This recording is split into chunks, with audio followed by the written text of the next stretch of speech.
kết luận là khi phát hiện được hai con voi này chết là vào ngày 25 tháng 8.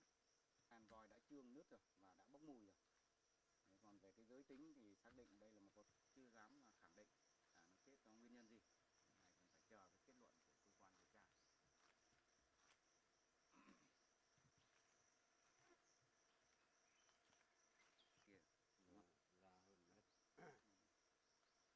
còn thì xác hai con voi là nó đã bị chương đứt rồi, và qua kiểm tra hiện trường chúng tôi xác định cái giới tính thì đây là một đực một cái, kia là con voi đực.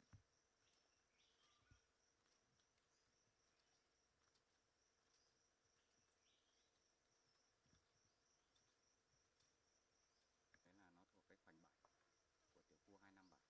Cái con này là con voi cái, cái con voi cái là đứng sát ngay đây, còn voi đực thì là ở phía dưới kia.